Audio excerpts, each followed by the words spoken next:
The afternoon sun poured through the garage doors, glinting off rows of chrome and steel. The air smelled of gasoline, dust, and freedom, the kind of scent only a biker could love. Ryder leaned against his Harley, wiping his hands on a rag, his brow furrowed. Something had been off all week. His housekeeper, Maria, hadn't shown up for 3 days. No call, no message. That wasn't like her. She was always early, the kind of woman who left coffee brewing before he even woke up. She'd worked for him for years, quiet and kind, always humming old Spanish songs while she cleaned. At first, he thought maybe she was sick. But when the days stretched on, a small knot began to twist in his chest, the kind that only shows up when your gut tells you something's wrong. By the 4th morning, he couldn't shake it anymore. He grabbed his jacket, threw on his helmet, and fired up the Harley. The engine roared to life, echoing across the lot as he pulled onto the road. He didn't really know where she lived, just a direction she once mentioned, somewhere near the edge of town. The neighborhood wasn't much, cracked sidewalks, peeling paint, stray dogs wandering the streets. He asked around at the corner store, showed a photo he'd taken once of Maria holding his dog. The clerk nodded toward the small blue house across the street. Ryder parked his bike out front. The house was quiet, curtains drawn, paint fading. He knocked once, twice. No answer. Then he heard it, a soft cough from inside, followed by the faint cry of a child. "Maria," he called gently. A pause. Then the door creaked open. Maria stood there, thin and pale, her eyes red-rimmed, but still holding that same gentle warmth. Behind her, in the dim light of the living room, sat a little boy on the couch, no older than 6, wrapped in a blanket. "Ryder," she said softly, startled. "What are you doing here?"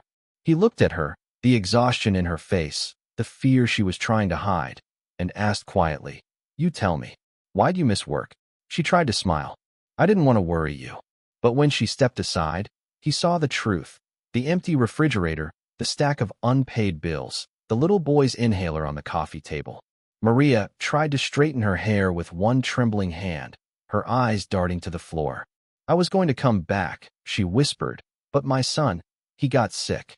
I had to choose between medicine or rent." Ryder stepped inside without a word. The house smelled of damp air and worry. The walls were thin, the furniture second-hand, and the kitchen barely stocked, but it wasn't the poverty that struck him. It was the quiet. The kind of quiet people use to hide pain. He crouched down beside the little boy, who looked up at him with tired eyes. "Hey, champ," Ryder said softly. "You been helping your mom out?" The boy smiled weakly. "I tried, but she gets sad when I cough." Ryder's throat tightened. He turned to Maria. "How long's he been like this?" She swallowed hard. "A week. The doctor said it's asthma. He needs medicine every day, but her voice broke. "I couldn't afford it anymore." He looked around again. At the empty fridge, the stack of unopened envelopes with red letters stamped across them. "You didn't tell me." Maria shook her head quickly. "You're my boss, not my burden." Ryder stood up, his voice quiet but firm. "You've been taking care of me and my house for years. That makes you family. Family's never a burden." She blinked back tears, whispering, "I didn't want pity." "Good," he said, walking toward the door. "'Cause I ain't bringin' pity. I'm bringin' help." When he stepped outside, the growl of his Harley shattered the silence. Within 20 minutes, 3 more bikes rolled down the street, engines echoing off the old houses. The Hells Angels dismounted, carrying boxes, grocery bags, and a small medical kit. Maria covered her mouth, stunned. What are you doing?" Ryder smiled softly. "You took care of one man's home. Now a whole crew's gonna take care of yours." Maria stood frozen, her hand covering her mouth as the rumble of 4 more Harleys echoed down her street. The neighbors peeked from behind curtains, expecting chaos. But what they saw instead was kindness arriving on 2 wheels. Tank and diesel unloaded boxes, groceries, blankets, medicine, while another biker carried a small portable heater through the door. The smell of rain and gasoline filled the air, but inside Maria's house, warmth began to take over.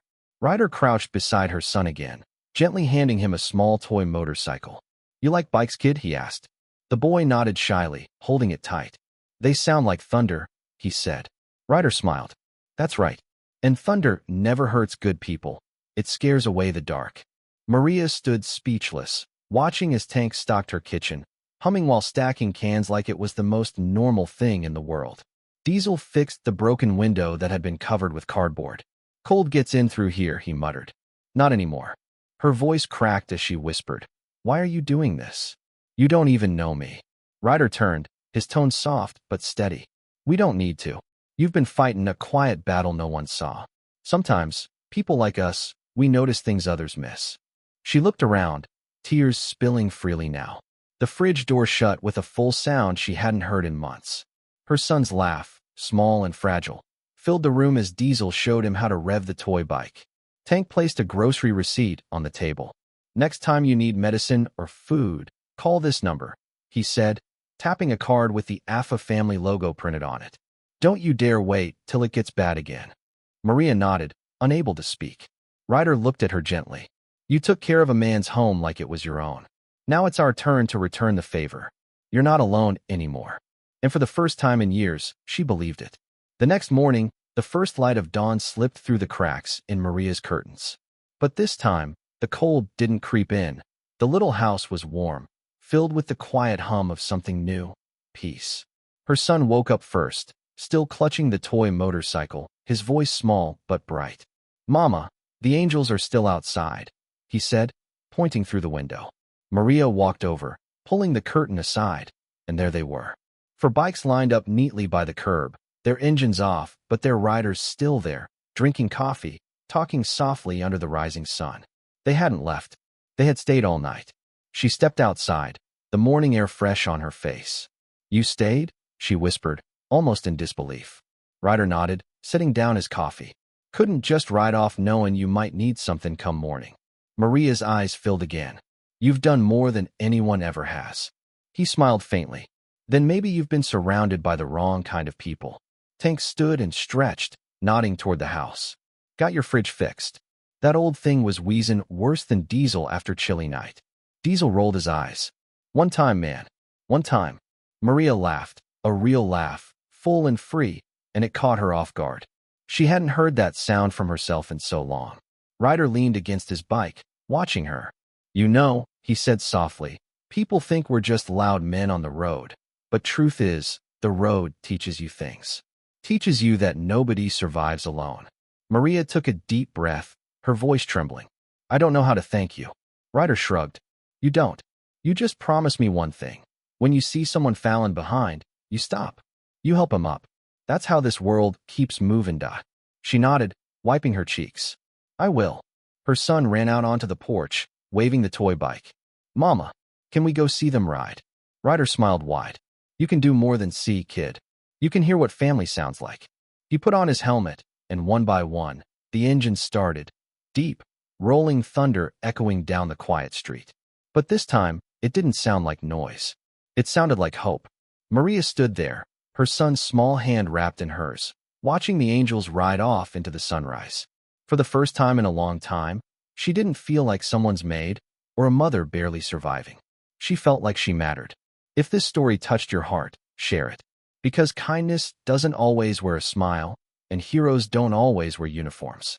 Sometimes, they walk in covered in dust, carrying stories that could change your heart forever.